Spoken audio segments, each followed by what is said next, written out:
اللہ اللہ اللہ اللہ۔ السلام علیکم ورحمۃ اللہ وبرکاتہ۔ امید ہے کہ آپ تمام دوست احباب خیر و عافیت سے ہوں گے۔ آج کا جو ہمارا لیکچر ہے اور سبق ہے وہ قضائے عمری کے حوالے سے ہے۔ سامعین محترم، جیسے ہی رمضان المبارک کا آخری عشرہ آتا ہے اور اس آخری عشرے میں جمعۃ الوداع آتا ہے تو لوگوں کے اندر ایک عمومی بات چل پڑتی ہے، قضائے عمری کی بات۔ سوشل میڈیا کے اوپر بھی عجیب و غریب قسم کی احادیث شیئر کی جاتی ہیں کہ اگر کوئی بندہ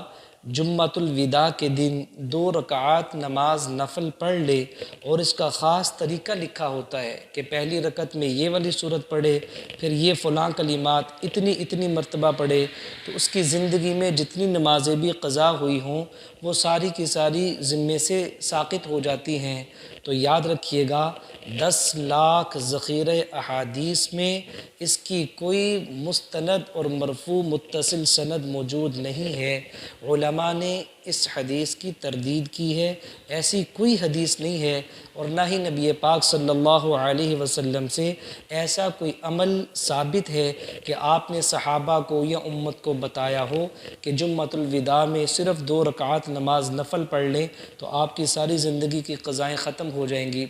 ناظرین، اگر ایسا ہی معاملہ ہوتا کہ جمعۃ الوداع کے موقع پہ 2 رکعات نماز نفل پڑھنے سے ساری زندگی کی قضا نمازیں ذمے سے اتر جاتی تو پھر یہ احکامات قضا نماز یہ کہاں جاتی؟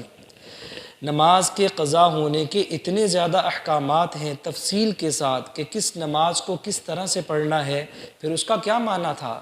اس لیے آپ تمام بھائی اس طرح کی احادیث کو آگے شیئر کرنے سے اوائڈ کیجئے گا، کیونکہ یہ کوئی مستند حدیث نہیں ہے، اور ایسا نہ ہو خدا نخواستہ کہ میری اور آپ کی وجہ سے کسی بھی جھوٹی بات کی سند نبی پاک صلی اللہ علیہ وسلم کی طرف ہو جائے، کیونکہ ایسا بندہ جو جھوٹی حدیث بیان کرتا ہے اس کو آگے پھیلاتا ہے۔ نبی پاک صلی اللہ علیہ وسلم نے ارشاد فرمایا کہ وہ اپنا ٹھکانہ جہنم کے اندر بنا لے،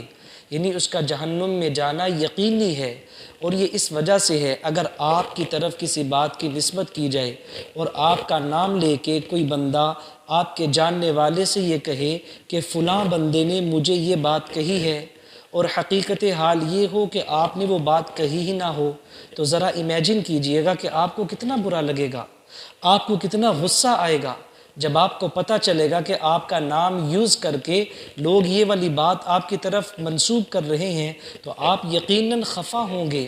ایسے ہی نبی پاک صلی اللہ علیہ وسلم کی ذات گرامی کی طرف ایسی بات کی نسبت کرنا جو کہ نبی پاک صلی اللہ علیہ وسلم نے فرمائی ہی نہ ہو، آپ صلی اللہ علیہ وسلم نے کہی ہی نہ ہو، وہ کوئی من گھڑت حدیث ہو، تو دوستو اس پہ نبی پاک صلی اللہ علیہ وسلم بھی بہت زیادہ خفا ہوتے ہیں، آپ ناراض ہوتے ہیں، اور واضح حدیث کے الفاظ ہیں کہ وہ بندہ جہنم کے اندر اپنا ٹھکانہ بنا لے جو جھوٹی حدیثوں کی نسبت میری طرف کرتا ہے۔ اس لیے شریعت کے اندر، اسلام کے اندر جتنی نمازیں انسان کی قضا ہوئی ہوں ان کو ادا ہی کرنا پڑے گا۔ یاد رکھیے گا، قضا ہونے کی مختلف صورتیں ہو سکتی ہیں۔ انسان کو کوئی مرض لاحق ہو گیا، بیمار ہو گیا، تو جب بھی اللہ تعالیٰ اس کو اس بیماری سے شفا یاب کرے، صحت آنے کے بعد اپنی ان نمازوں کو ادا کرنا اس کے لیے ضروری ہے۔ قضا نماز کے بہت سارے مسائل ہیں۔ قضا نماز کی نیت کرنے کا الگ سے طریقہ ہے۔ مثلا ایک بندہ اپنا حساب لگائے کہ میرے ذمے کتنی زیادہ سے زیادہ قضا نمازیں ہو سکتی ہیں۔ اگر ابھی میں 25 سال کا ہوں، 30 سال کا ہوں، میں 40 سال کا ہوں، تو وہ ایک غور و فکر کرے اپنے ذہن کے اندر، اپنی اسکول کی تعلیم کو سامنے لائے، اپنی جوانی کو سامنے لائے، اور یہ سوچنے کی کوشش کرے کہ میں کس عمر میں بالغ ہوا تھا، شریعت کتنی عمر میں میری طرف متوجہ ہوئی تھی، تو اپنا گمان غالب کر کے یہ زیادہ سے زیادہ ایسٹیمیٹ ہو اس کو اپنے ذہن میں رکھ لے، پھر اس کے مطابق وہ یہ کاغذ کے اوپر لکھ لے کہ میری فجر کتنی دفعہ قضا ہوئی ہوگی اور میری ظہر کتنی دفعہ قضا ہوئی ہوگی، اپنی طرف سے اندازہ لگا کے اور میکسیمم اندازہ لگا کے اس کی تعداد اپنے پاس لکھ لے تو ناظرین پھر اس کو ادا کرنا شروع کر دے۔ نوافل پڑھنے سے بہتر یہ ہے قضا نمازوں کو ادا کیا جائے، قضا نمازوں کو پڑھا جائے، کیونکہ یہ ہمارے ذمے اللہ تعالیٰ کی طرف سے ایک قسم کا قرض ہے، ان کو ہم نے اپنے ذمے سے اتارنا ہے۔ اللہ سے قوی امید ہے کہ جو بندہ صدق دل کے ساتھ اسی طرح اپنا حساب کتاب لگا کر قضا نمازوں کو پڑھنا شروع کر دے اور پوری ہونے سے پہلے پہلے اس کو اجل آ کے گھیر لے، یعنی موت اس پہ ڈیرا ڈال لے، تو اللہ اس کو معاف فرما دیں گے۔ اللہ تعالیٰ صرف یہ دیکھیں گے کہ میری محبت میں اور میرے خوف میں اس بندے نے نمازوں کو پڑھنا شروع کر دیا۔ تو دوستو، قضا نماز کی نیت کے دو طریقے ہیں۔ یا تو آپ یہ کہہ سکتے ہیں اے اللہ میرے ذمے جتنی بھی فجر کی نماز قضا ہیں ان میں سے آخری ادا کرتا ہوں۔ تو دوستو فار ایگزامپل ایک بندہ ہے، اس کے ذمے 5 نماز قضا ہیں، اگر ان الفاظ کے ساتھ وہ نیت کرے گا تو آخری نماز 5ویں نماز ہوئی، تو 5ویں نماز ادا ہونے کے بعد اس کے ذمے 4 رہ گئی۔